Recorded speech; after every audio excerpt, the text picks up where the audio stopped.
Hello everyone, ये मैं एक गुड एग्जांपल ले रहा हूँ रिलेटिव स्टेबिलिटी पैरामीटर्स का। मैं अभी ओमेगा पीसी भी फाइंड आउट करूंगा, ओमेगा जीसी भी निकालूंगा, जीएम भी निकालूंगा और पीएम भी निकालूंगा और थोड़ा सा सिग्निफिकेंस के बारे में बात भी करूंगा। ठीक है, तो हमको क्लियर रहना चाहिए कि देखो good example of relative stability parameters में देखो ऐसे मैं 3 एग्जांपल, ये तीनों एग्जांपल आपको दिख रहे होंगे कि तीनों एग्जांपल को अगर आप ध्यान से देखोगे तो तीनों आपको दिख रहे होंगे कि सेम टाइम के सिर्फ गेन पहले का 1 है, सेकंड वाले का 6 है और थर्ड वाले का 10 है, जो ऊपर का जो लिखा हुआ गेन वो।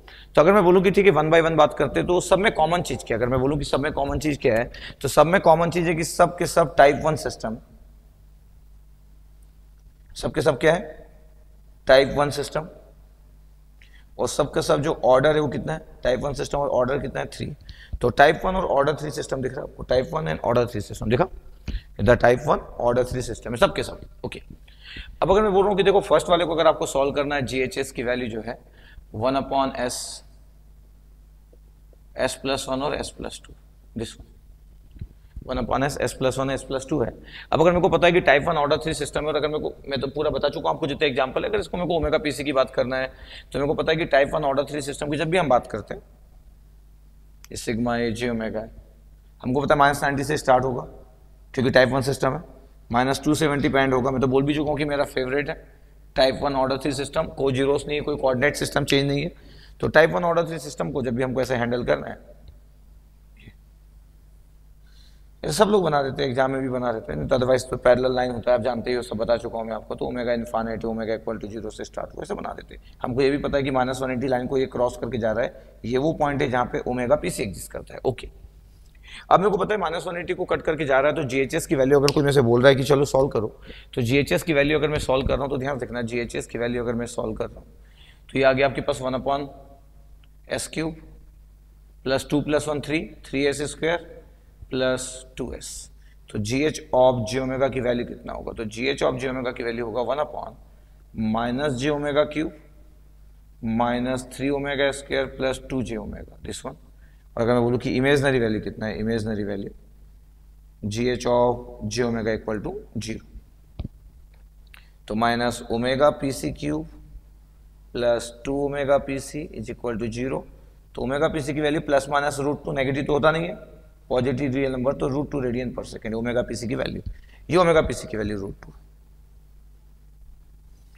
अब ω⁻PC की वैल्यू √2 रेडियन/सेकंड, ध्यान रखते हैं ω⁻PC की वैल्यू √2, इसमें रियल बचा कितना, अगर मैं बोलूं कि रियल बचा कितना, तो real value of GH of J ω⁻PC कितना बचा।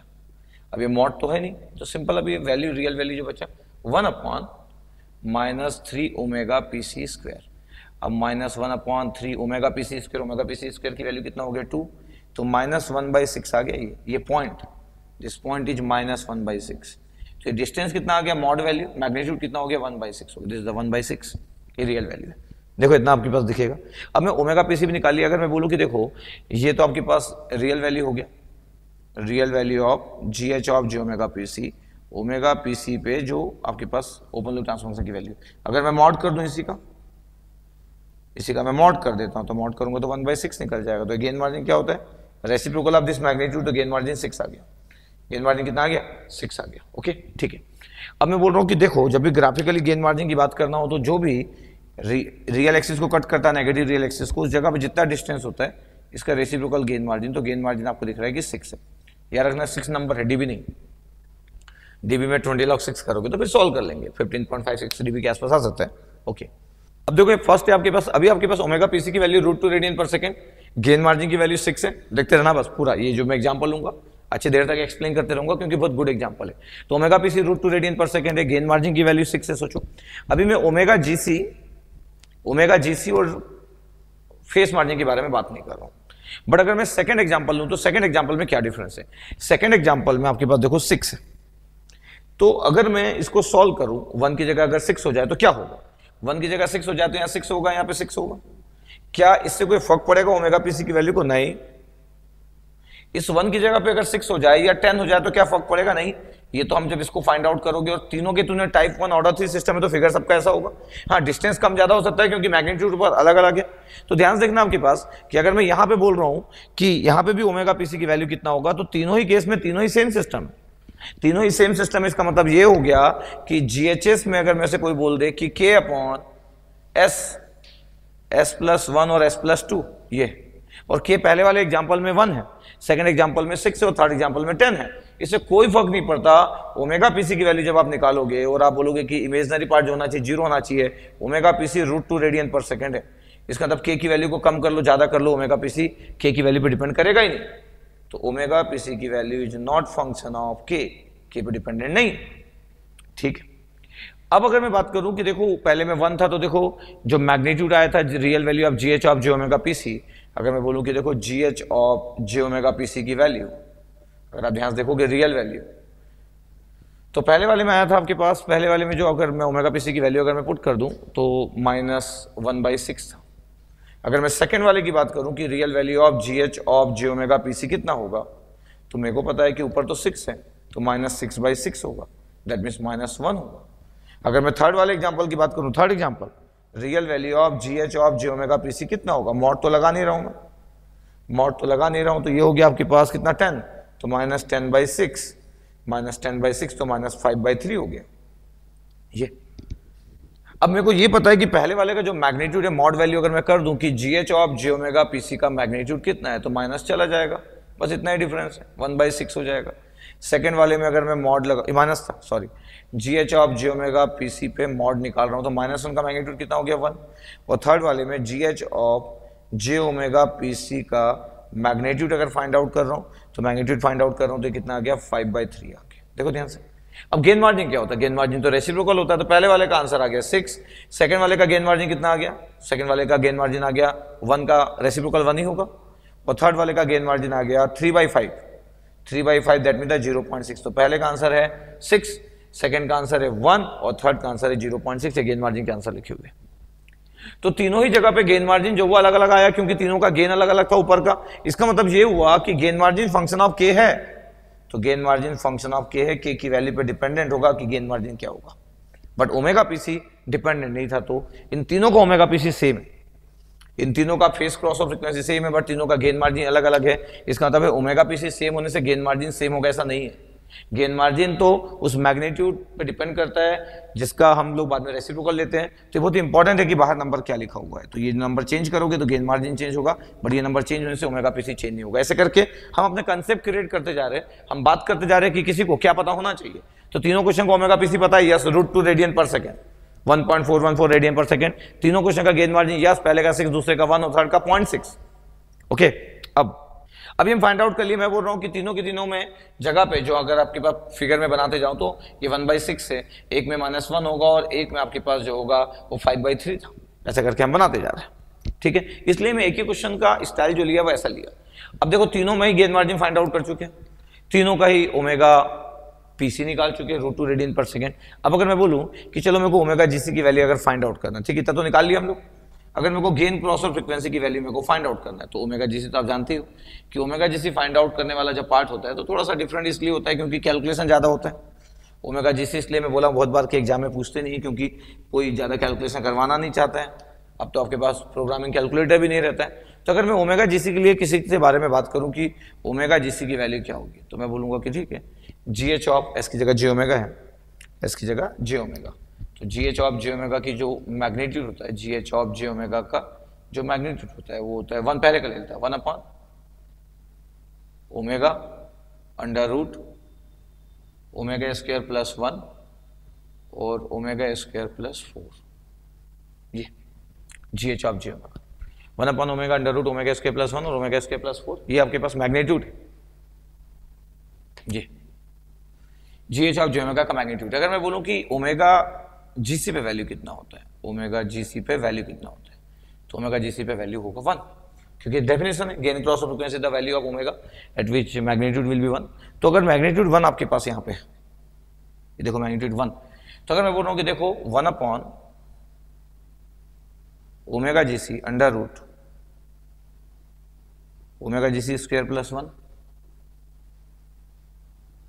ओमेगा जीसी² प्लस 4, अगर मैं ऐसा सॉल्व कर रहा हूँ और इक्वल टू 1 कर दे रहा हूँ, देखो तो अब मेरे को हमेशा जब भी मैं सॉल्व करूंगा अगर मैं इसका स्क्वायर कर लूँ, चलो स्क्वायर कर लेता हूँ, स्क्वायर कर लूंगा तो देखो ओमेगा जीसी का स्क्वायर हो गया, √ गया, ओमेगा जीसी का स्क्वायर प्लस 1 हो गया और ओमेगा जीसी² प्लस 4 हो गया, और ये 1 का स्क्वायर 1।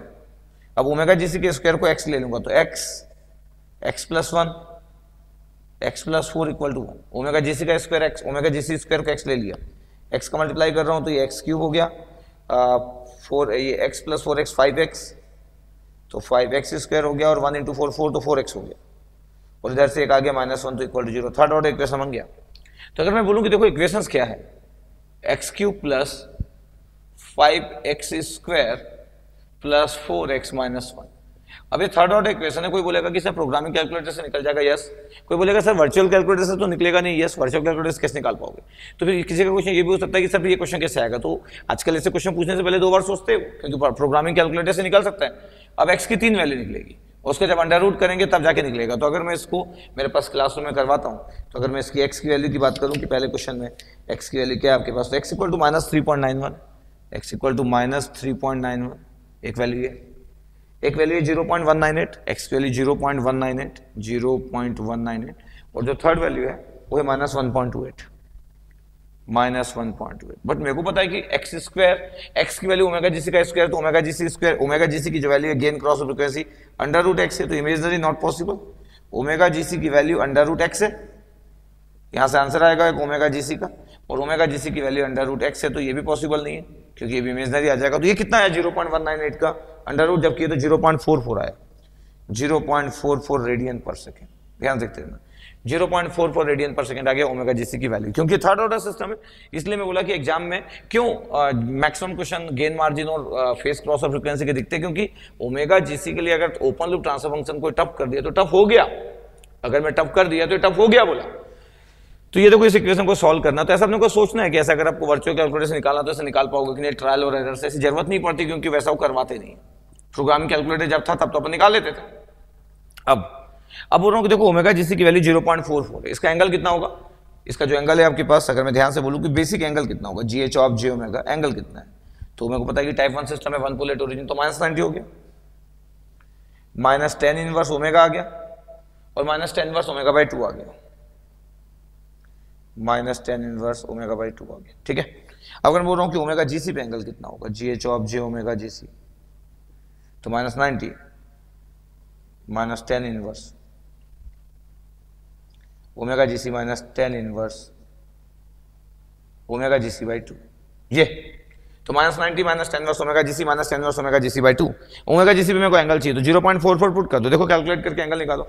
जब मैं एंगल निकालने गया तो एंगल आ रहा मेरा ओमेगा जीसी पे वैल्यू आ रहा -126.156, -126.156, ये एंगल आ गया ओमेगा जीसी पे एंगल। अब अगर मेरे से कोई बोल रहा है कि चलो फेस मार्जिन की वैल्यू बताओ, ध्यान देते रहना हर एक चीज को, फेस मार्जिन की वैल्यू बताओ, तो फेस मार्जिन की वैल्यू अगर मैं फाइंड आउट कर रहा हूं, तो अभी सिर्फ क्वेश्चन की बात कर रहे हैं अपन, 180 plus angle at omega GC, तो ओमेगा जीसी का जितना एंगल आया उसमें 180 ऐड कर दो, तो कितना एंगल आया था ओमेगा जीसी पे एंगल -126.56, और फेस मार्जिन निकालना तो 180 किया तो 53.83 आ गया, 53.83 आ गया। तो मैं बोल रहा हूं कि देखो पहले वाले क्वेश्चन में अब सब कुछ निकल चुका है, फेस मार्जिन निकल चुका है, ओमेगा जीसी निकल चुका है, तो आसान कौन सा था, ओमेगा पीसी के बारे में बात करना, गेन मार्जिन के बारे में बात करना। टफ क्या था, ओमेगा जीसी निकालना, क्योंकि इसके बिना फेस मार्जिन निकल पाएगा। इसलिए जितने भी क्वेश्चन आज तक फ्रेम हुए हैं, ज्यादातर गेन मार्जिन पे ज्यादा क्वेश्चन फ्रेम होते हैं, फेस मार्जिन पे कम फ्रेम होते हैं। रीजन सिर्फ इतना सा है कि फेस मार्जिन पे फ्रेम करने के लिए आपको ओमेगा जीसी निकालना पड़ेगा, और ओमेगा जीसी आप देख सकते हो। तो जब जब लोग फेस मार्जिन का क्वेश्चन पूछते हैं, बहुत open loop transfer function easy वाला सिलेक्ट करते हैं। जब जब गेन मार्जिन का क्वेश्चन पूछते हैं तो क्वेश्चन थोड़ा सा अच्छा open loop transfer function select भी कर सकते हैं, लेकिन फेस मार्जिन के केस में लोग जबरदस्ती टफ नहीं करते, सॉल्व ही नहीं होगा, नहीं तो ओमेगा जीसी की वैल्यू कहां कोई निकाल पाएगा ऐसे में। अब अगर बोलूं कि देखो ये 6 होता, 1 की जगह अगर ये 6 होता तो कितना होता, 6 होता तो स्क्वायर करते तो 36 आता, और 36 यहां पे आता, और 36 अगर यहां पे होता आपके पास तो 4x हुआ, और -36 होता, और -36 होता तो देखिए -36 होता, और -36 होता तो देखिए आपके पास x की 3 वैल्यू होती, देखिए x की 3 वैल्यू होती। अब x की वैल्यू जो 3 वैल्यू आपके पास होगी सेकंड वाले क्वेश्चन में, तो मैं सेकंड वाले की बात करूं तो क्या क्या हो सकता है आपके पास, 16, ठीक है। तो सेकंड वाले केस में अगर बोलूं कि x की वैल्यू कितना आ रहा है, तो x की वैल्यू 2 आ रहा है, तो अंडर रूट x होगा, x के लिए आ रहा है एक कॉम्प्लेक्स नंबर आ रहा है -3.5 प्लस j 2.39, चेक करते रहना, आपको ऐसा करना चाहिए कैलकुलेट। और थर्ड वैल्यू आ रहा है -3.5 माइनस j 2.39, दिस वन। अब अंडर रूट एक्स करोगे तो कैंसिल आउट हो जाएगा, ये तो गया 0.44 पहले का था, अब ये तो गया, दोनों को अंडर रूट आप यानी कॉम्प्लेक्स नंबर गया। ओमेगा जी से अंडर रूट एक्स किए तो ओमेगा जी से का आंसर कितना आ गया, √2 रेडियन पर सेकंड आ गया। इसका मतलब गेन क्रॉस और फ्रीक्वेंसी इस क्वेश्चन का ना √2 रेडियन पर सेकंड है, √2 रेडियन पर सेकंड। अब अगर मेरे को ओमेगा जी सी में एंगल निकालना है तो tan इनवर्स ओमेगा जी सी, tan इनवर्स ओमेगा जी सी करूंगा तो tan इनवर्स √2 आ जाएगा, और tan इनवर्स √2/2 करूंगा तो 1/√2 आ जाएगा। अगर आपको अच्छे से क्लियर हो, बता चुका हूं पहले भी वीडियो में कि अगर माइनस बाहर ले लूं तो tan inverse √2 plus tan inverse 1/√2 90 होगा। पहले से बाहर माइनस है तो -90 और -90 -90 -180। अगर आपको चेक करना है तो आप कैलकुलेटर से चेक कर लो, मैं तो डायरेक्ट लिख दिया कि -180 आ जाएगा। क्यों? क्योंकि मेरे को पता है कि tan inverse x plus tan inverse 1/x is always equal to 90 for any value of x, any positive value of x। तो मेरे को पता था कि 90 होगा, ये भी 90 तो -180 हो गया। अब अगर मेरे को फेस मार्जिन फाइंड आउट करना तो देखो 180 में -188 करोगे तो आंसर कितना होगा, 0 डिग्री। देखो फेस मार्जिन का आंसर 0 डिग्री। अभी मैं फटाफट इसलिए सॉल्व कर पा रहा हूं कि मैं बोल रहा हूं कि मेरे पास एक कैलकुलेशन तो है और मैं क्लास में करवाता हूं, इसलिए मेरे पास डेटा भी है, तो ज्यादा मेरे को ज्यादा प्रॉब्लम नहीं है। मैं 6 की वैल्यू पुट किया कि उसकी जगह पे वैल्यू पे और फटाफट सॉल्व करना चालू कर दिया। देखो ध्यान से, तो अब आपके पास सेकंड वाला क्वेश्चन भी सॉल्व हो चुका है, ओमेगा जीसी की वैल्यू भी आ चुकी है, फेस मार्जिन की वैल्यू भी आ चुकी है। थर्ड वाला अगर मैं बात करूं कि अगर ये 10 होता, फिर अपन कंक्लूड करेंगे 10 होता तो कितना होता, 100 होता तो ये 100 होता, इधर आता तो -100 होता, ये -100। अब मैं बोल रहा हूं कि देखो -100 से तो अगर x की वैल्यू मेरे को फाइंड आउट करना है कि इस केस में कितना होगा।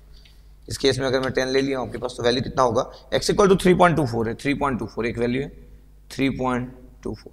सेकंड वाले में x की जो वैल्यू है -4.12 ये सब कॉम्प्लेक्स नंबर आ गया, बट फिर भी आपकी कॉपी में रहना चाहिए -4.12 plus j 3.7 plus j 3.7 -4.12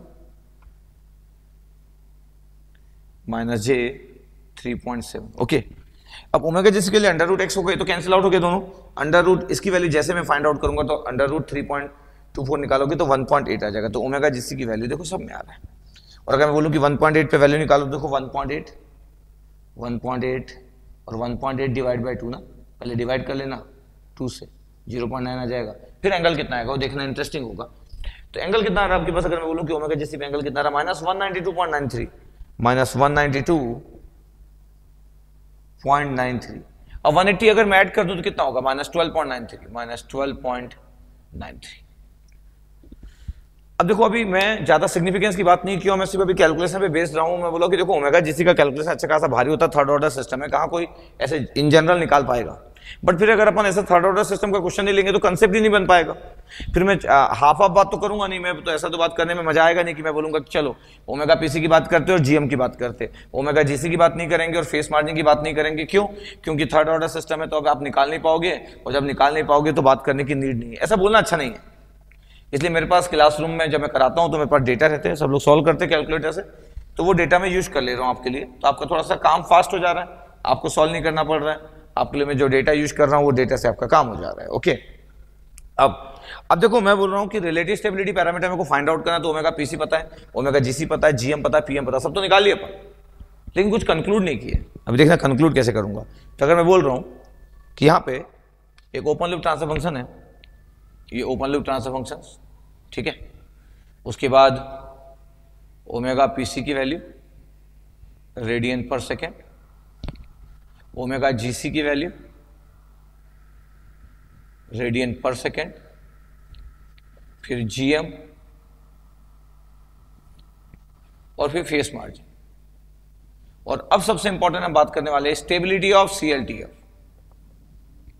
stability of CLTF close loop transfer function. ये तो ओपन लूप ट्रांसफर फंक्शन की जो वैल्यू थी आपके पास, पहला वाला था 1/, ओपन लूप ट्रांसफर फंक्शन की पहली वैल्यू थी 1/s, s+1 s+2। सेकेंड वाले में था 6/s, s+1 s+2।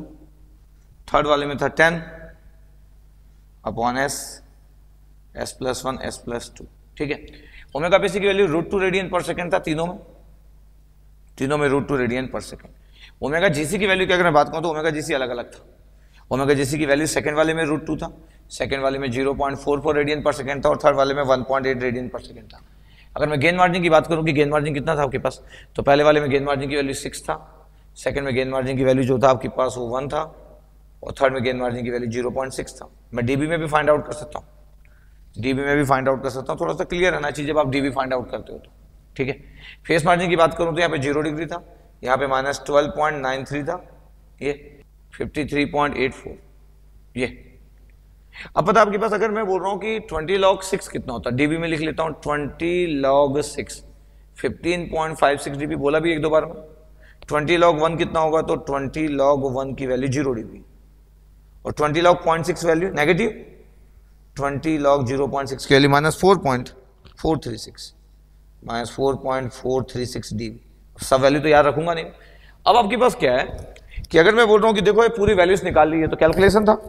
अगर मैं बोलूंगा कि देखो अब हम इस चैप्टर की सिग्निफिकेंस की बात करते हैं, पहले वाले केस में जब आपके पास जीएम और पीएम दोनों की वैल्यू डिग्री में आ रहा है, पॉजिटिव डीबी पॉजिटिव डिग्री, तो इसको बोलते हैं स्टेबल सीएलटीएफ। इसमें जब दोनों में आपके पास जीरो आ रहा है तो इसको बोलते हैं मार्जिनल स्टेबल और सीएलटीएफ, और जब ये दोनों नेगेटिव आ रहा है तो इसको बोलते हैं अनस्टेबल। तो तीन टाइप के सिस्टम हो सकते हैं close loop transfer function, stable, margin stable और अनस्टेबल। ये देखो तीन सिस्टम लिया और तीनों में आपके पास स्टेबिलिटी अलग अलग है। एक आपके पास स्टेबल सीएलटीएफ है, एक आपके पास मार्जिनल स्टेबल है, और एक आपके पास अनस्टेबल सीएलटीएफ। ये अब अगर मैं बात करूं कि कैसे पता चला ये बात, अब कैसे पता चला, अब हमारे सिग्निफिकेंस में धीरे धीरे कि कैसे पता चला कि आप स्टेबिलिटी ऑफ सीएलटीएफ की बात ऐसे कैसे कर पाए। तो स्टेबिलिटी ऑफ सीएलटीएफ की बात ऐसे कर पाए कि अगर मैं बोलूं कि पोल जीरो डायग्राम बनाओ, तो देखो तीनों का पोल जीरो डायग्राम सेम, तीनों का पोल जीरो डायग्राम सेम है। तो ओपन लूप ट्रांसफर फंक्शन की अगर मैं बात करूं, एस प्लेन जब बोलता हूं ना पोल जीरो डायग्राम मतलब एस प्लेन, सिग्मा और जी ओमेगा। यहाँ पे मैं यहाँ पे मैं हमेशा बोलता हूँ कि रियल और इमेजनरी लिखना है, कैसे लिख दिया पता नहीं, ध्यान से देना, बोला कभी कभी इस टाइप की मिस्टेक हो जाती है ना, रियल और imaginary, not sigma and j omega, possible ही नहीं है। द जीएच प्लेन, सॉरी गलती से लिख दिया था वो। तो सिग्मा और जी ओमेगा है। अब देखो पोल कहाँ पे, तीनों ही क्वेश्चन में जो पोल है, एक ओरिजिन पे, एक पोल ओरिजिन पे, एक पोल -1 पे और एक पोल -2 पे, ऐसे 3 पोल्स। और जब भी अगर आपके पास left hand poles with origin पे कोई पोल हो तो ये स्टेबल होता है। तो स्टेबल ओएलटीएफ है तीनों की तीनों, स्टेबल ओएलटीएफ। इसका मतलब है कि stability of open loop transfer function की बात करो तो तीनों ही स्टेबल है। क्वेश्चन तो ये आ रहा है कि स्टेबिलिटी ऑफ सीएलटीएफ की बात करेंगे, स्टेबिलिटी ऑफ सीएलटीएफ के बारे में बात करने वाले हम बोला। तो अगर में से कोई बोले कि देखो ओपन लूप ट्रांसफर फंक्शन आपको प्रोवाइड कर रहे हो और बताओ स्टेबिलिटी ऑफ सीएलटीएफ, तो ज्यादा बड़ी बात नहीं है, आरएस टेबल अपने को आता है। तो स्टेबिलिटी ऑफ सीएलटीएफ फाइंड आउट करने के लिए मेरे को क्या करना पड़ेगा, 1 + GH = 0 करना पड़ेगा, और फिर मैं आरएस टेबल में पुट कर दूंगा। तो जब मैं सॉल्व करूंगा तो कितना आएगा, s³ + 3s² + 2s + 1, ये आ गया। अगर मैं बोलूं कि देखो इंटरनल प्रोडक्ट कितना है, तो आप बोलोगे इंटरनल प्रोडक्ट सर 6 है। फिर बोलूंगा देखो एक्सटर्नल प्रोडक्ट कितना है, तो आप बोलोगे 1 है। और जब मेरे को पता है कि इंटरनल प्रोडक्ट एक्सटर्नल प्रोडक्ट से ज्यादा है तो स्टेबल हो गया, एक स्टेबल सीएलटीएफ हो गया, क्योंकि मैं कैरेक्टरिस्टिक इक्वेशन में इंटरनल और एक्सटर्नल प्रोडक्ट देख सकता हूं in case of third order system. और अगर किसी को याद ना हो, ये तो वैसे तो याद होना चाहिए, अगर ये किसी को याद ना हो, तो फिर आपको आरएस टेबल बनाना पड़ेगा। ये आरएस टेबल बना लेता हूं मैं, s³ s² s⁻1 और s⁻0। क्या कहता है आपके पास कैरेक्टरिस्टिक इक्वेशन, 1 2, फिर कितना था 3 और 1, 6 - 1 5/3, 5/3 0, 5/3 × 1 - 3 - 0 डिवाइड 5/3, तो 1। Number of sign changes in first column equal to 0, number of sign changes in first column equal to 0, that mean number of right hand poles equal to 0, system is stable. तो देखो close loop transfer function stable है, ये close loop transfer function stable. इसका मतलब है कि पहला जो मैं बोला हूं वो सही में स्टेबल है, आरएस टेबल से भी फाइंड आउट कर लिया मैं, उस ओपन लूप ट्रांसफर फंक्शन को हैंडल किया, 1 + GH किया तो कैरेक्टरिस्टिक इक्वेशन बना, उसको आरएस टेबल में पुट किया तो स्टेबल आ गया। इसका मतलब जब जब close loop transfer function stable आएगा, गेन मार्जिन और फेस मार्जिन ये आया, ये पहला चल रहा था हमने, गेन मार्जिन और फेस मार्जिन आप देख सकते हो। अब क्वेश्चन ये हो रहा है कि ठीक है भाई तीनों के तीनों सिस्टम तो सेम है, पोल जीरो डायग्राम के according there are 3 poles, 1 pole at origin and 2 left hand poles, stable OLTF है सबके सब। बट अगर क्लोज लूप ट्रांसफर फंक्शन की बात करते हो तो सेकंड एग्जांपल में क्या आता, सेकंड में देखो 6 ऊपर था, यहाँ 6 आ जाता। अगर यहाँ 6 आता तो इंटरनल और एक्सटर्नल प्रोडक्ट सेम हो जाते, और इंटरनल और एक्सटर्नल प्रोडक्ट सेम हो जाते तो आप बोलते हैं कि ये तो मार्जिनल स्टेबल सीएलटीएफ है। देखो दोनों सेम आ गए, इंटरनल और एक्सटर्नल प्रोडक्ट। फिर जब आप इसको सॉल्व करते तो 1 2 आता और 3 और 6 आता। फिर जब इसको सॉल्व करते तो 0 0 आता और ये ROZ बन जाता। देखो ROZ बन गया, रो ऑफ जीरोस। जब ये ROZ बन जाता तो फिर आप बोलते कि ठीक है ऑक्सिलरी इक्वेशन लिखो, ध्यान देखना क्या बोलते हैं आप, ऑक्सिलरी इक्वेशंस लिखो, A ऑफ S लिखो। जब ऑक्सिलरी इक्वेशन लिखते तो 3s² + 6 हो गया, dy/ds as, डिफरेंशिएट कर लो 6s + 0 दैट मीन 6s। इसका मतलब ये हुआ कि s की पावर 1 को एक बार और रिपीट करो और 6 लिखो, और ये 0 s⁻0 लिखो, 6 × 6 - 3 × 0 डिवाइड बाय 6, तो देखो 6 आ गया। ये तो इतना क्लियर रहना चाहिए। तो अगर मैं बोल रहा हूँ कि देखो number of sign change first column कितना है, s की पावर 1, इस वाले को कैंसिल कर दो जो रो ऑफ जीरो के कारण बना, तो number of sign changes in first column कितना है 0, तो कोई भी राइट में पोल नहीं। बट मेरे को पता है कि ऑक्सिलरी इक्वेशन बना है, तो ऑक्सिलरी इक्वेशन के जो रूट्स होंगे, ऑक्सिलरी इक्वेशन के जो रूट्स होंगे, अगर मैं बोलूँ कि देखो अगर मैं CLTF के बारे में अगर बात कर रहा हूँ और ऑक्सिलरी इक्वेशन के अगर रूट्स है, तो मेरे को पता है कि अगर ROZ एग्जिस्ट करता है, ऑक्सिलरी इक्वेशन के रूट्स अगर मेरे को फाइंड आउट करना है, तो A of S equal to 0 put कर दो, तो 3s square plus 6 equal to 0, s की वैल्यू प्लस माइनस j√2 आ गया, और प्लस माइनस j√2 आ गया, इसका मतलब है कि जो रूट्स है आपके पास वो कॉम्प्लेक्स कॉन्जुगेट है, j√2 और माइनस j√2, वो भी इमेजनरी पे। अब मेरे को ये भी पता है कि एक रूट्स लेफ्ट में होगा, क्योंकि राइट में तो रूट्स होने से साइन चेंज तो हुआ नहीं, और अगर वो लेफ्ट रूट निकालना है तो RS टेबल में सब बता चुका हूँ कि अगर आपके पास इमेजनरी में रूट्स आ गए और लेफ्ट रूट निकालना है तो डिवाइड कर देना ऑक्सिलरी इक्वेशन से, अपने आप निकल जाएगा। तो वो मेरे डिस्कशन का पार्ट नहीं है, क्योंकि RS टेबल में सब बता चुका हूँ। अब इंटरेस्टिंग बात ये है कि ये जो सेकंड वाला एग्जांपल है, जब मैं k की वैल्यू 6 लिया तो मार्जिनल स्टेबल हो गया। देखो लिखा था पहले से मार्जिनल स्टेबल लिखा था, इसका मतलब जो close loop system marginal stable होता है उसमें ऐसे नंबर आते हैं GM और PM के, जो सिस्टम स्टेबल होता है उसमें ऐसे नंबर आते हैं GM और PM के। ये अपन देख रहे हैं, क्रॉस चेक कर रहे हैं कि कंसेप्ट कहां से आया होगा, क्यों बात करते होंगे ऐसी। थर्ड में आपके पास 10 था, थर्ड में अगर 10 था, यही पे एग्जांपल चेंज करते जा रहा हूं, थर्ड में 10 था तो एक्सटर्नल प्रोडक्ट 10 आ गया, इंटरनल प्रोडक्ट ना एक्सटर्नल प्रोडक्ट से लेस आ गया, इसका मतलब है कि अब अनस्टेबल हो गया, अनस्टेबल, ये अनस्टेबल आ गया। और अगर अनस्टेबल आ गया तो देखो 1 2 3 और 10, चलो सॉल्व कर लेते हैं। अनस्टेबल तो सॉल्व करना कुछ बड़ी बात है नहीं। अब अगर ये अनस्टेबल सिस्टम है तो साइन चेंज तो होना पड़ेगा, कैसे, चलो सॉल्व करते हैं अपन। s की पावर 1 में कितना आएगा, 3 × 2 6, 6 - 10 -4, -4/3 आ गया 0, और ये लास्ट में कितना आ गया 10 आ गया, s पर 0। नंबर ऑफ साइन चेंज कितना है 2, नंबर ऑफ साइन चेंज कितना है 1 3 -4/3 और 10 plus plus plus minus minus plus, number of sign change 2, तो देयर आर 2 राइट हैंड पोल, तो सिस्टम विल बी अनस्टेबल। तो क्लोज लूप ट्रांसफर फंक्शन दो अनस्टेबल पोल के कारण दो राइट हैंड पोल के कारण अनस्टेबल है, दो राइट हैंड पोल के कारण अनस्टेबल है। देखो तो आपके पास क्या हुआ, तीनों ही स्टेबल OLTF है, बट इससे बनने वाला CLTF स्टेबल है, इससे बनने वाला CLTF मार्जिन स्टेबल है और इससे बनने वाला CLTF अनस्टेबल है। ऐसे करके मैं एग्जांपल लिया। इसका मतलब k की वैल्यू को चेंज करने से क्लोज सिस्टम की स्टेबिलिटी चेंज हो सकती है। तो ये जानना बहुत जरूरी है कि ऊपर का k चेंज करने से OLTF को कोई फर्क नहीं पड़ेगा, OLTF की स्टेबिलिटी को क्या फर्क पड़ेगा, भाई पोल थोड़ी चेंज कर रहे हो आप। तो आपको हमेशा क्लियर रहना चाहिए कि हमेशा हम डिस्कशन में ना CLTF के बारे में बात करते हैं। पूरे के पूरे कंट्रोल सिस्टम में सबको जो इंटरेस्ट है वो क्लोज लूप ट्रांसफर फंक्शन की स्टेबिलिटी में सबको इंटरेस्ट है। सबको किस में इंटरेस्ट है, क्लोज लूप ट्रांसफर फंक्शन की स्टेबिलिटी में सबको इंटरेस्ट है। और ये सब ओपन लूप ट्रांसफर फंक्शन तो तीनों की तीनों स्टेबल है। इसके मतलब k की वैल्यू को चेंज करके आप CLTF की स्टेबिलिटी चेंज कर सकते हो। OLTF को क्या फर्क पड़ेगा, 1 हो तो भी स्टेबल, 6 हो तो भी स्टेबल और 10 हो तो भी स्टेबल। इसका मतलब है क्वेश्चन जब भी आप रीड करते हो तो बड़ा ध्यान से रीड करें कि किसके बारे में बात हो रही है, ओपन लूप ट्रांसफर फंक्शन के बारे में बात हो रही है कि CLTF के बारे में बात हो रही है। तो हमारा डिस्कशन बहुत इंपॉर्टेंट है कि हम किसके बारे में बात कर रहे हैं, ठीक है। अब मेरे पास 3 एग्जाम्पल थे और मैं बोला कि देखो जो 3 ओपन लूप ट्रांसफर फंक्शन है तीनों स्टेबल है, लेकिन जब CLTF की बात आई तो RS टेबल से पहला वाला स्टेबल हुआ, सेकंड मार्जिनल हुआ, थर्ड अनस्टेबल हुआ। अब स्टेबिलिटी में देखो GM PM लिखा है, मार्जिनल स्टेबल में GM PM लिखा है और अनस्टेबल सिस्टम में GM और PM लिखा हुआ। इसका मतलब कंक्लूड अब क्या क्या करने वाले, कंक्लूड हम ये करने वाले हैं कि अगर मैं कोई स्टेबिलिटी ऑफ CLTF की बात करना है और मेरे पास गेन मार्जिन और फेस मार्जिन पे बेस्ड इंफॉर्मेशन, गेन मार्जिन और फेस मार्जिन पे बेस्ड अगर मेरे पास इंफॉर्मेशन तो मेरे को क्या करना चाहिए, तो मैं बोलूंगा चलो टेबल बना लेते हैं। गेन मार्जिन, फेस मार्जिन और स्टेबिलिटी ऑफ CLTF। सिर्फ स्टेबिलिटी लिखने से काम नहीं चलेगा, स्टेबिलिटी ऑफ CLTF जिसके लिए कंट्रोल सिस्टम लोग पढ़ते हैं। अगर गेन मार्जिन की वैल्यू ग्रेटर देन 0 dB है और गेन मार्जिन ग्रेटर देन 1 है, एक ही बात है, 0 dB से ज्यादा होना या 1 से ज्यादा होना, और फेस मार्जिन की वैल्यू ग्रेटर देन 0 डिग्री तो डिग्री में डिफाइन करते हैं। तो CLTF जो होगा स्टेबल होगा। देखो ध्यान से पहला वाला रो देखना, अगर गेन मार्जिन 0 dB है, फेस मार्जिन अगर 0 डिग्री है तो सिस्टम जो होगा मार्जिन स्टेबल होगा। देखो ध्यान से, और 0 dB का मतलब होता है, और 0 dB का मतलब होता है गेन मार्जिन की वैल्यू का 1 होना, ये।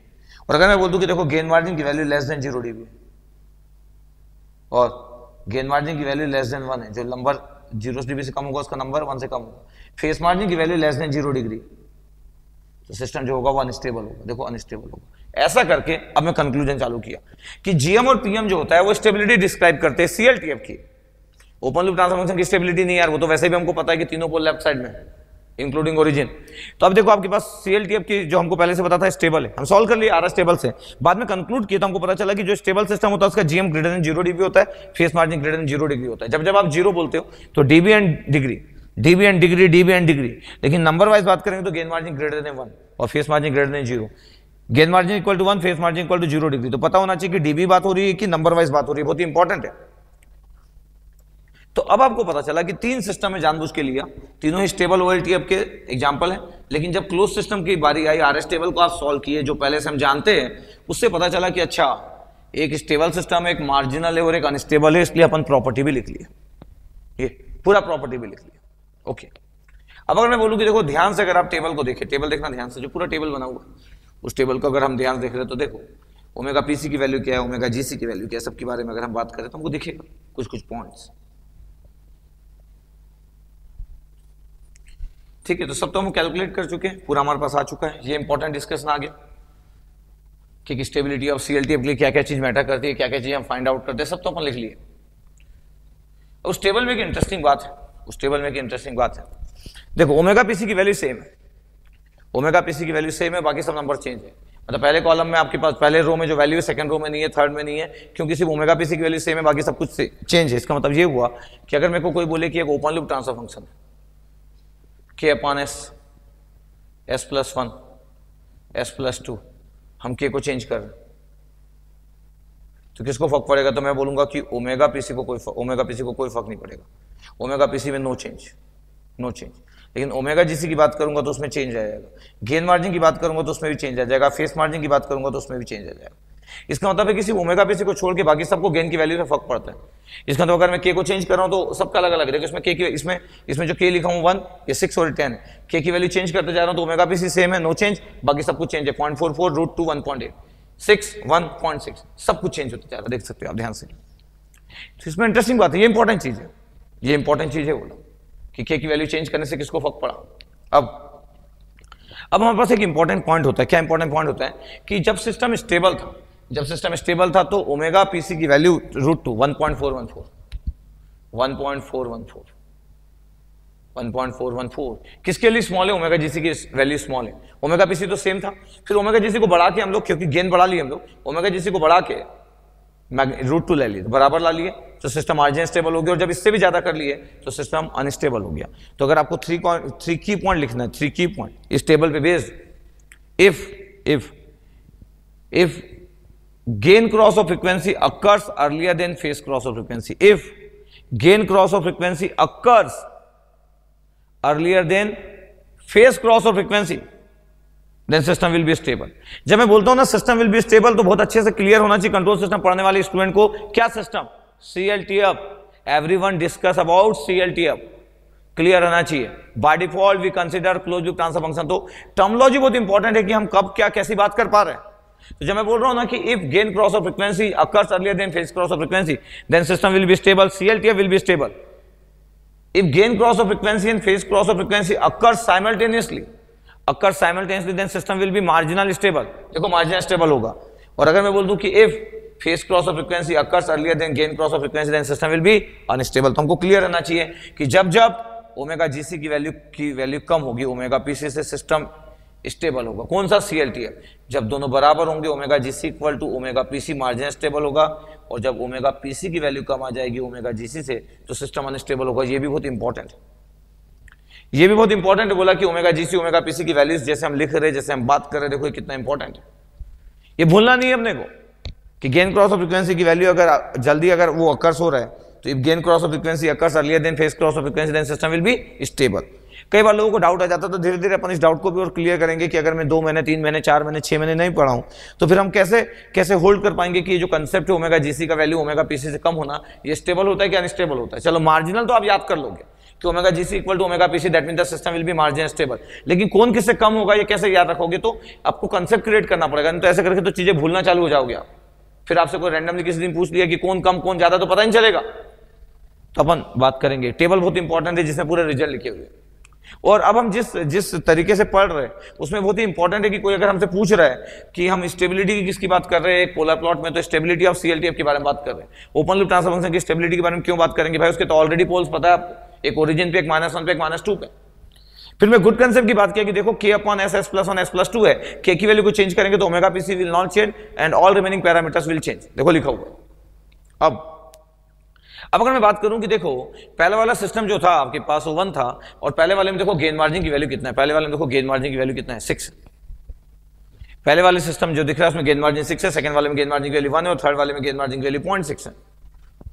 तो पता आपके पास गेन मार्जिन क्या होता है? गेन मार्जिन गेन की वो एब्सोल्यूट वैल्यू होती है कि अगर किसी ओपन लूप ट्रांसफर फंक्शन से अगर आप मल्टीप्लाई कर दिए, जैसे मैं बोलूं कि देखो हमारा जो पहला वाला जो एग्जांपल था open loop transfer function GHS, उसकी वैल्यू था 1 अपॉन एस, एस प्लस 1 और एस प्लस 2, ऐसा था।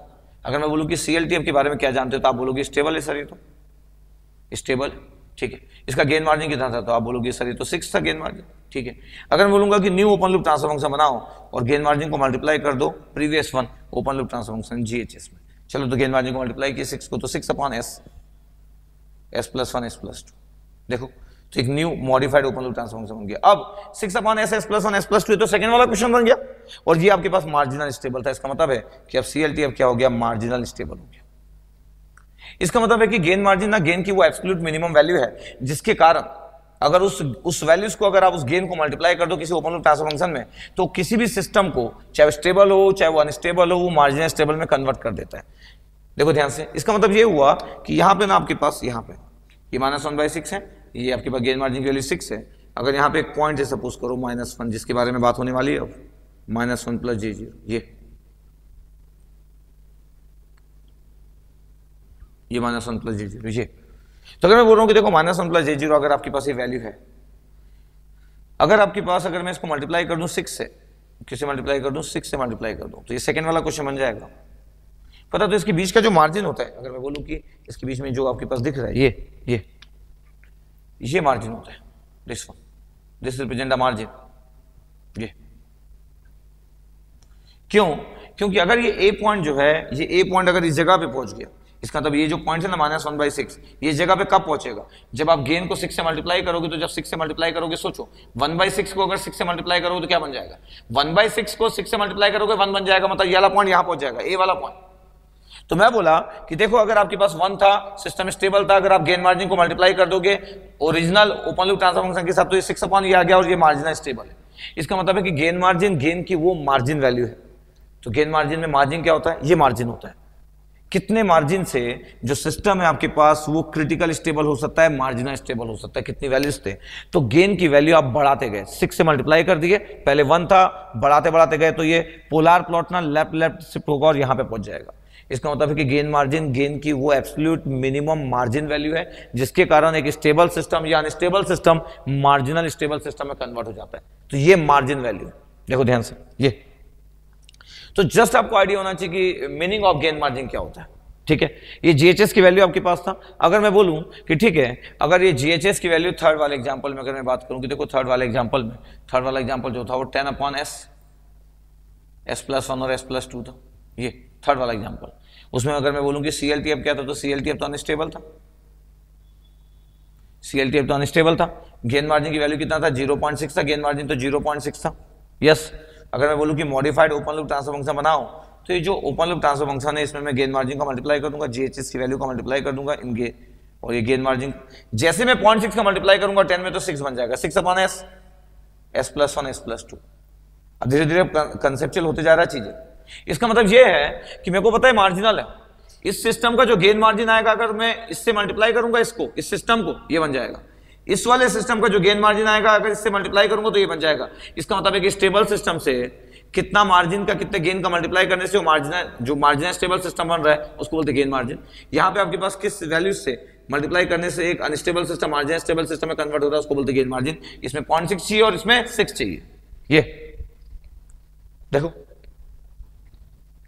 अब देखो 0.6 आ गया, इसका मतलब है कि ये फिगर कैसे होगा, 0.6 अगर आ गया, 0.6 अगर आ गया और यहां पे अगर मेरे को डिस्टेंस की बात करना है कि डिस्टेंस कितना है, डिस्टेंस की अगर मेरे को बात करना है कि डिस्टेंस कितना है, ठीक है, तो मैं गेन मार्जिन को डिफाइन भी अच्छे से कर पा रहा हूं कि क्या मीनिंग होता है।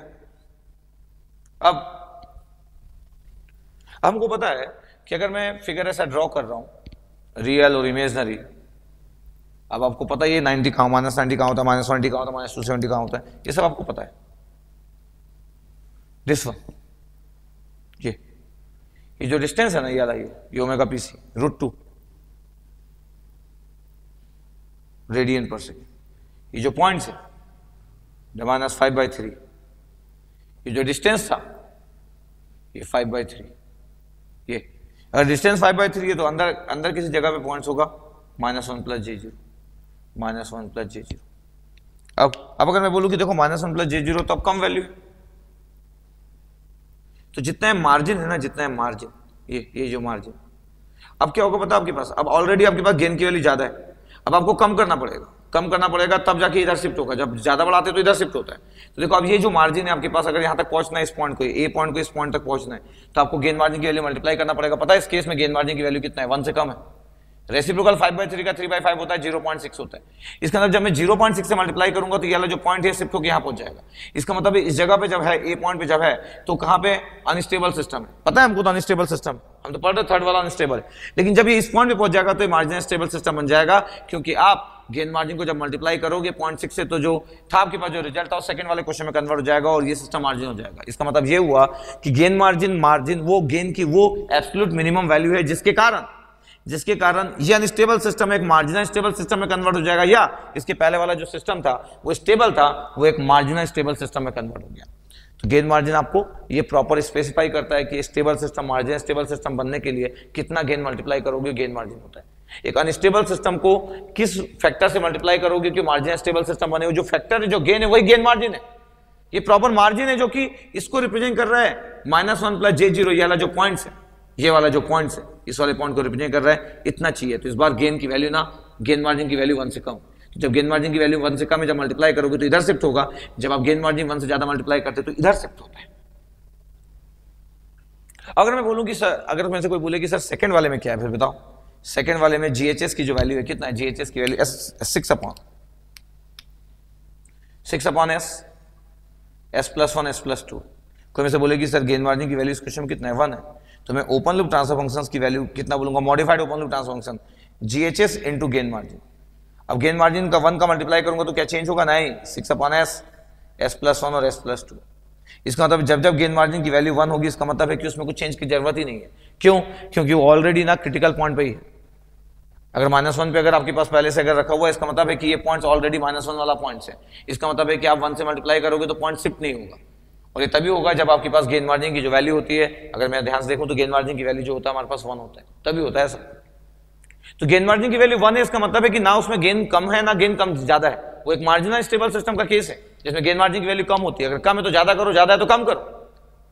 तो इस मार्जिन को हम डिफाइन करते हैं आपके पास, और ये एक बहुत गुड या एक एब्सोल्यूट क्राइटेरिया नहीं है स्टेबिलिटी की बात करने के लिए, लेकिन फिर भी बेसिक क्राइटेरिया, धीरे धीरे देखते जाएंगे हम। तो ये आपके पास हमको क्लियर रहना चाहिए। मैं चाहता हूं, वैसे तो किसी को इतनी जरूरत नहीं पड़ती है, क्योंकि एग्जाम में कोई क्वेश्चन पूछेगा तो आपको सॉल्व करते आना चाहिए, क्वेश्चन सॉल्व करते आना चाहिए।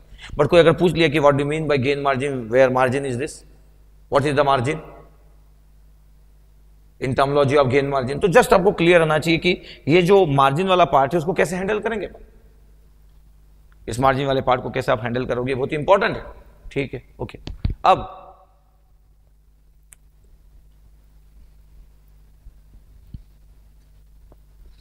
अगर मैं बोल रहा हूं कि ठीक है, ये तो हम फाइंड आउट कर लिए, पूरा एनालिसिस कर लिए, डिटेलिंग एनालिसिस कर रहे हैं आपके पास, आपको इंटरेस्टिंग लगना चाहिए सब कुछ कि डिटेलिंग एनालिसिस हो रहा है, गेन मार्जिन का मीनिंग भी जानने को मौका मिल गया। फेस मार्जिन की अगर मैं बात करूं कि फेस मार्जिन क्या होता है, तो पहले वाले में देखना, पहले वाले में अगर मैं बात करूं कि फेस मार्जिन की वैल्यू कितना आपके पास, फेस मार्जिन की वैल्यू ये 53.84 है, 53.84 है ये। सेकंड वाले में 0 डिग्री और थर्ड वाले में जो फेस मार्जिन की वैल्यू है -12.93। ये ओपन लूप ट्रांसफर फंक्शन की वैल्यू की अगर मैं बात करूं कि ओपन लूप ट्रांसफर फंक्शन की वैल्यू -126 पॉइंट, पहले वाले में जो एंगल था आपके पास GH of J omega GC का जो एंगल था वो था -126.13, 1484 है, 16 लिख सकता हूं, 188 किया मैं, 16 -126.16। ठीक है, इतना आपके पास था पहले वाले का ओमेगा जीसी पे एंगल -126.16। अब फेस मार्जिन क्या होता है, वही सेम स्टाइल में फेस मार्जिन क्या होता है, फेस मार्जिन मतलब उस कितना एंगल आप कंट्रीब्यूट किए। अभी तो हमको पता है सिस्टम स्टेबल, सिस्टम को पता है कि स्टेबल है, और अगर मेरे को पता करना है कि आपके पास इस जगह पे आपके पास जो एंगल है ये अगर मैं -126 से अगर मैं बोल दूं तो कितना फेस मार्जिन अगर मैं बोल दूं कि देखो GH ऑफ ओमेगा GC का एंगल इतना है, GH ऑफ ओमेगा GC का एंगल इतना है, और अगर मैं बोल दूं कि आपके पास अगर इसमें new modified angle find out करो, मॉडिफाइड एंगल, और उसके लिए क्या करो, पहले वाला जो original open loop transfer functions का जो एंगल था ओमेगा GC पे, उसमें से अगर मैं बोल दूं कि उसमें से अगर आप फेस मार्जिन को माइनस कर दो, ये जो अगर आपके पास जो वैल्यू था उसमें से अगर मैं फेस मार्जिन को माइनस कर दूं, ये देखो फेस मार्जिन को माइनस किया तो क्या हुआ, फेस मार्जिन को माइनस किया तो -126.16 में से अगर मैं फेस मार्जिन को माइनस कर दे रहा हूं, कितना एंगल का जो भी आपको दिख रहा है उतने एंगल को अगर मैं सब्ट्रैक्ट कर दूं जो ओरिजिनल आपका ओमेगा GC पे एंगल होगा, तो देखो अब सिस्टम क्या बन जाएगा, -126.16 में से अगर मैं 53.84 कर दूं तो कितना हो जाएगा आपके पास, अगर मैं बोल दूं कि कितना हो जाएगा, तो ये ओमेगा GC पे जो modified open loop transfer function होगा उसकी वैल्यू कितना हो जाएगा, -180, और अगर मैं बोलूं कि अब बताओ मॉडिफाइड फेस मार्जिन की वैल्यू 188 कर दो, देखो 0 डिग्री हो गया। इसका मतलब ये हो गया कि फेस मार्जिन एंगल की वो वैल्यू है कि जो ओपन लूप ट्रांसफर फंक्शन के वैल्यू जितना एंगल था ओमेगा GC पे उतना अगर मैं ऐड कर दूं या उसको सब्ट्रैक्ट कर दूं, एक्चुअली उसको सब्ट्रैक्ट कर दूं उस वैल्यूज को, तो जो एंगल आएगा आपके पास वो आपको हमेशा फेस मार्जिन की वैल्यू 0 डिग्री देगा, जिसके कारण सिस्टम स्टेबल हो। अब जैसे फेस मार्जिन 0 डिग्री है तो ओमेगा GC की वैल्यू एंगल ना ऑलरेडी -180 था इसका, अब -180 में से 0 माइनस करोगे तो भी -180 आएगा, तो फेस मार्जिन की वैल्यू 0 डिग्री आएगी, तो इसमें कुछ भी फर्क नहीं पड़ता चलेगा। थर्ड वाले में अगर मैं बोल रहा हूं कि देखो modified open loop transfer functions क्या होगा, ओमेगा GC का जो एंगल होगा, एंगल कितना होगा, मॉडिफाइड एंगल कितना होगा ओमेगा GC पे, तो मैं लिखा था कि एंगल एट ओमेगा GC कितना होगा, ये था -192.93। फिर अगर मैं बोल रहा हूं कि देखो माइनस फेस मार्जिन करो, माइनस प्लस हो गया 12.93, माइनस प्लस हो गया तो कितना आ गया, -180 आ गया। अब सोचो कि अगर मेरे को न्यू मॉडिफाइड फेस मार्जिन चाहिए तो जो पहले वाला आपके पास जो मॉडिफाइड है -180, ओपन लूप ट्रांसफर फंक्शन में 180 ऐड कर दो, इसका तो भी कितना आ गया, 0 डिग्री आ गया। तो आप ये बोल सकते हो कि फेस मार्जिन ना वो एंगल डिले एंगल है, या वो एंगल है आपके पास डिले एंगल, इसलिए बोल रहा हूं क्योंकि सब्ट्रैक्ट कर रहा हूं, तो जो ओरिजिनल आपके पास जो ओपन लूप ट्रांसफर फंक्शन था उसमें ओमेगा GC पे जितना एंगल था उसमें से अगर मैं फेस मार्जिन माइनस कर दूं तो जो न्यू बनने वाला एंगल होगा ओमेगा GC का, उससे जब आप फेस मार्जिन निकालोगे तो 0 होगा। इसका मतलब यह है कि फेस मार्जिन उतना एंगल कंट्रीब्यूशन है कि अगर मैं उसको डिले को अगर उसको सब्ट्रैक्ट कर दूं ओमेगा GC के एंगल में से, तो फिर सिस्टम जो होगा ना एक स्टेबल सिस्टम एक मार्जिनल स्टेबल सिस्टम में कन्वर्ट हो जाएगा, एक अनस्टेबल सिस्टम एक मार्जिनल स्टेबल सिस्टम में कन्वर्ट हो जाएगा। तो ये मार्जिन गेन मार्जिन में गेन का मार्जिन है कि कितना गेन मल्टीप्लाई करेंगे, फेस मार्जिन में ये इंपॉर्टेंट है कि कितना फेस जो होगा वो डिले करेंगे, सब्ट्रैक्ट करेंगे। देखो ये किया, ये फॉर्मूला लिख दिया, जो ओरिजिनल था उसमें से फेस मार्जिन को माइनस कर दिया, कितना फेस मार्जिन आपके पास में से सब्ट्रैक्ट करेंगे, कितना डिले करेंगे, कितने का डिले है, तो फेस मार्जिन आपके पास ये शो करता है कि वैल्यू कितनी होगी। तो इतना अगर मैं डिले अगर मैं सब्ट्रैक्ट करूंगा, इतना मैक्सिमम डिले अगर मैं सब्ट्रैक्ट करूंगा, तो फिर इस सिस्टम जो होगा एक स्टेबल सिस्टम मार्जिनल स्टेबल में कन्वर्ट हो जाएगा और एक अनस्टेबल सिस्टम मार्जिनल स्टेबल में कन्वर्ट हो जाएगा। तो किसी को सिग्निफिकेंस तो कोई पूछता नहीं इतना डिटेलिंग में, कोई आप तो जानते हो सिग्निफिकेंस की जरूरत तो पड़ती नहीं है, लेकिन फिर भी मेरा काम है कि गेन मार्जिन में मैं बताऊं कि गेन मार्जिन में कितना मिनिमम गेन को मल्टीप्लाई करने से वो सिस्टम स्टेबल या अनस्टेबल से मार्जिनल बनेगा, इज वेरी इंपॉर्टेंट। कितना मैक्सिमम जो एंगल का जो कंट्रीब्यूशन है, कितना मैक्सिमम का एंगल का जो कंट्रीब्यूशन है, जो डिले एंगल है, उतना जब मैं सब्ट्रैक्ट करूंगा original open loop transfer function के एंगल में से जो ओमेगा GC पे है, तो फिर उसके बाद जो सिस्टम होगा स्टेबल से मार्जिनल और अनस्टेबल से मार्जिनल बनेगा।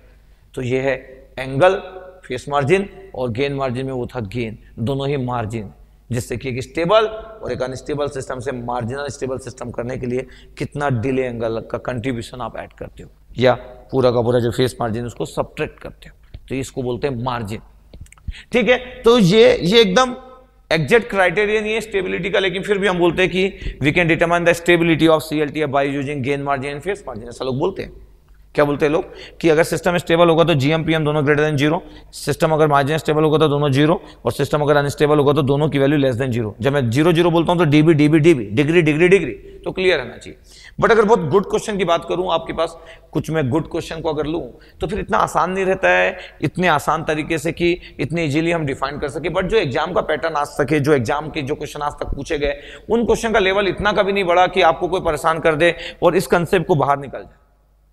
ये 99% सही है, 1% केस तो फिर बहुत ही गुड फॉर्म में होता है, जो कि मैं डिस्कस करूंगा आपसे, लेकिन फिर भी 99% ये जो होता है सेटिस्फाइड करता है, जो ये दिख रहा है आपको। क्यों करता है वो भी बात करूंगा, कब नहीं करता वो भी बात करूंगा। तो अभी तो आपको समझना है कि अगर आपके पास k upon S S plus 1 है, अगर गेन k की वैल्यू को चेंज करोगे तो ओमेगा पीसी चेंज नहीं होगा, बाकी remaining all remaining parameters will change, is the important concept. ये जो टेबल बनाया हूं ये बहुत ही इंपॉर्टेंट है। फिर मैं मार्जिन की बात किया हूं आपके पास कि what do mean by face margin, ये गुड कंसेप्ट था, थोड़ा सा केयर करना, कभी किसी को पढ़ाने का मौका मिले आपको या किसी को आप एक्सप्लेन करना चाहते हो कि मार्जिन का मतलब क्या होता है तो फिर आपको पता होना चाहिए। बट अगर मैं गेट का पेपर देने जा रहा हूं तो फिर मेरे को ये नहीं पता होना चाहिए, इसकी नीड ही नहीं है, इसका मैं क्या करूंगा, मेरे को तो बताने की जरूरत नहीं। तो थ्योरेटिकल गुड पॉइंट है, इसकी जरूरत नहीं है, मेरे को तो मैथ्स आना चाहिए, हर चीज कैलकुलेट करते आना चाहिए, और गेन मार्जिन का भी मीनिंग बताया। तो ओवरऑल जो डिस्कशन था, 3 एग्जांपल लिया, तीनों एग्जांपल में मैं बात भी किया, इवन में ये भी बात किया कि ओमेगा पीसी और ओमेगा जीसी के बारे में अगर बात की जाए कि if gain cross of frequency occurs earlier than phase cross of frequency 0.44 less than √2 तो सिस्टम विल बी स्टेबल, और दोनों अगर सेम होंगे तो सिस्टम मार्जिन स्टेबल होगा, और अगर ओमेगा पीसी की वैल्यू कम हो गई √2 इज लेस देन 1.8 तो सिस्टम विल बी अनस्टेबल। इतना कंसेप्ट को बहुत गुड माना जाता है। फिर मैं नेक्स्ट लेवल पे टच करूंगा, थोड़ा सा लेवल बढ़ाऊंगा, तो इतना आपको चाहिए। तो आप ये 3 एग्जांपल याद रखेंगे जो मैं 3 एग्जांपल लिया था, तो इतना पूरा का पूरा डिस्कशन आप अपने खुद के लिए करेंगे, खुद के रिवीजन के लिए करेंगे कि अगर मैं ऐसा चेंज किया तो क्या क्या किया करके, ऐसा आप अपने डिस्कशन मोड में रखेंगे। तो ये बहुत ही गुड कंसेप्ट है, जितना मैं पढ़ाया है उसको एक एग्जाम्पल के थ्रू लिया। आपको ओमेगा जीसी से डरने की जरूरत नहीं है, फेस मार्जिन से डरने की जरूरत नहीं है। जब भी वो लोग क्वेश्चन देंगे बहुत ही सिंपल सा ट्रांसफर फंक्शन आपके लिए देंगे, बहुत ही सिंपल सा, जिससे कि आप ओमेगा जीसी निकाल सको, जिससे कि आप फेस मार्जिन निकाल सको, तो उसमें डरने की जरूरत नहीं। बट फिर भी हमारा डिस्कशन बहुत बेहतरीन होना चाहिए, इसलिए मैं पूरे के पूरे एग्जाम्पल को ले लिया, गुड फॉर्म में ले लिया कि आपको समझ आए। तो मेरे को लगता है कि आपको समझ आया होगा, ठीक है। तो मैं ट्राई कर रहा हूं कि जो हमारा जो कम्युनिकेशन हो वो बहुत ही अच्छा हो, आप चीज़ों को समझे। ऐसे टेबल बना देता हूं मैं, ऐसे फिगर बना देता हूं, जिससे कि आपके पास बहुत सारे पॉइंट्स जमा होते जाए, ज़्यादा से ज़्यादा पॉइंट्स को आप कलेक्ट करते जाओ, तो अपना ओवरऑल कंसेप्ट जो होगा गुड होगा। तो इस वीडियो लेक्चर में ये 3 एग्जाम्पल लिया, good examples of relative stability parameters, तो ये एक अच्छा पार्ट था। तो मेरे को लगता है कि ये तो आपको क्लियर हुआ होगा गुड फॉर्म में मेरा डिस्कशन, जो मेरे को लगता है कि आप इंजॉय किए होंगे इस डिस्कशन को, नहीं? ठीक है, ओके।